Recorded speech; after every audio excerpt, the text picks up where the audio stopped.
안녕하세요. 12월 13일 금요일 말드라에 오신 여러분들을 환영하고 축복합니다.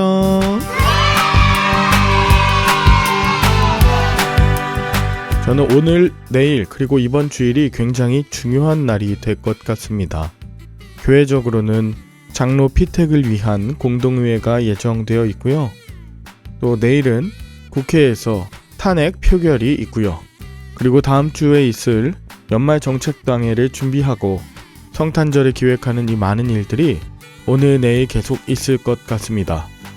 그런데 이렇게 분주함 중에 놓치지 말아야 하는 것이 바로 말씀과 기도인 줄 압니다. 바쁘고 분주할수록 하나님께서 내 삶의 중심을 꼭 붙들어 주시는 것이 가장 중요한 일이고, 이것을 놓친다면 제자리 걸음 또는 헛걸음하는 일이 될 것을 수없이 많이 경험했기 때문입니다. 오늘도 말씀과 기도로 하루를 시작하시는 여러분들에게 하나님의 인도하심과 보호하심이 가득하시길 바라며 오늘의 말드라를 힘차게 시작해 보도록 하겠습니다. 자, 출발!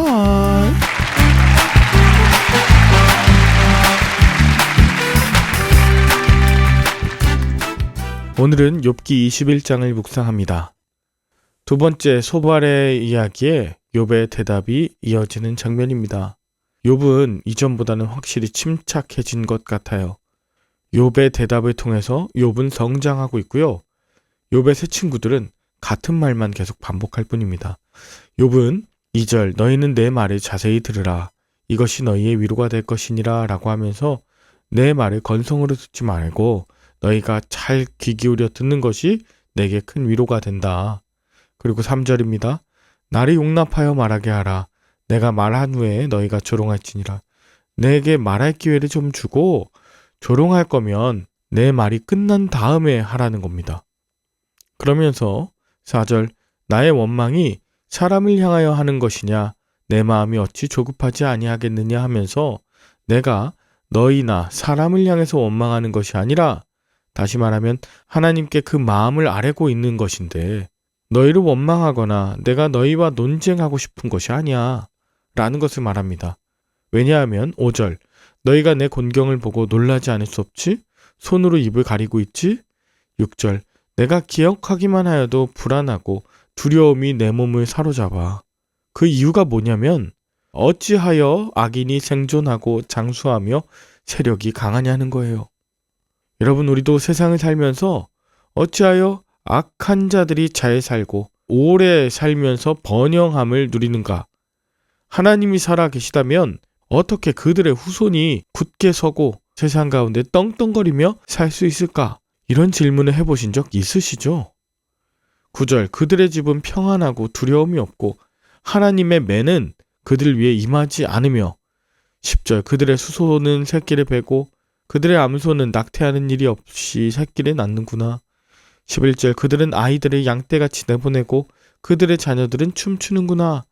그들은 소고와 수금으로 노래하고 피리 불며 즐기고 그들의 날을 행복하게 지내다가 잠깐 사이에 스올에 내려간다. 자, 이 땅에 살면서도 그렇게 일생을 행복하게 지내다가 잠깐 사이에 죽을 때는 아무런 고통도 없이 조용하게 순식간에 죽는다.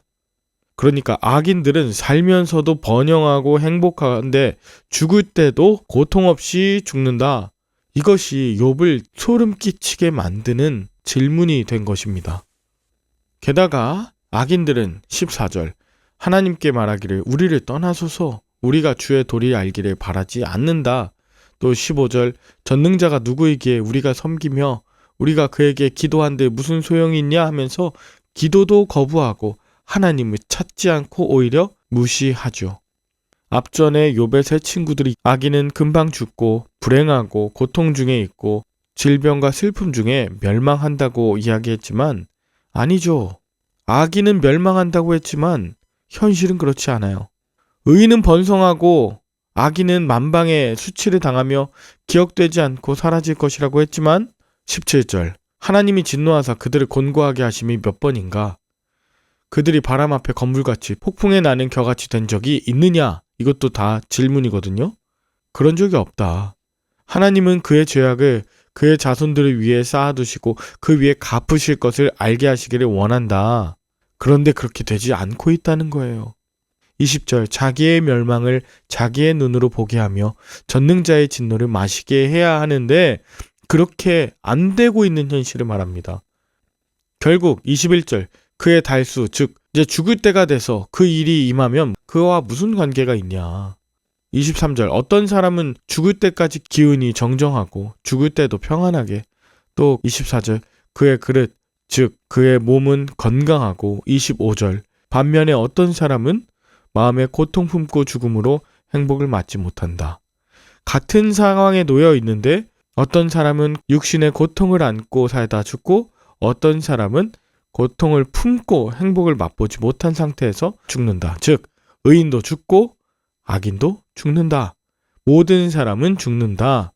결론입니다. 27절 악인은 멸망한다고 이야기하는 너희의 속셈을 내가 안다. 너희는 결국 나를 해하고자 했던 것이지. 34절 너희는 나를 헛되게 위로했구나. 욥은 악인과 의인이 이 땅에서 어떻게 살다 죽는지 그렇게 결과를 갖고 사람을 함부로 평가할 수 없음을 오늘 말하고 있는 것입니다. 그러면서 욥의 태도가 16절에 나옵니다. 그러나 그들의 행복 즉 악인의 행복이 그들의 손 안에 있지 아니하니 악인의 계획은 나에게서 멀다. 즉 악인들이 누리는 행복이 그들의 것이 아니라 하나님의 손 안에 있으니 그러므로 나는 악인의 계획을 따르지 않았고 따르지 않겠다는 그런 뜻입니다. 즉 우리의 삶의 행복을 육신의 고통과 물질, 자녀의 유무로 둔다면 욥의 새 친구와 같은 이야기가 그대로 접목됩니다. 그리고 세상에 부유하고 가족이 잘 되는 사람만 하나님께 축복을 받거나 그를 의롭다고 부러워하게 되겠죠. 그러나 사실 세상의 부와 권력, 지혜는 악인에게도 주어질 수 있고 의인에게도 주어질 수 있습니다. 그것이 기준이 아닙니다. 무엇이 기준이냐?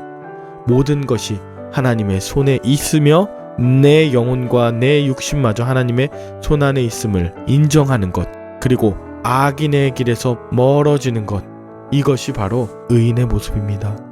그래서 시편 1편에 나오는 말처럼 복 있는 사람은 악인들의 꾀를 따르지 아니하며 죄인들의 길에 서지 아니하며 오만한 자들의 자리에 앉지 아니하고 오직 여호와의 율법을 즐거워하여 그 율법을 주야로 묵상하는도다.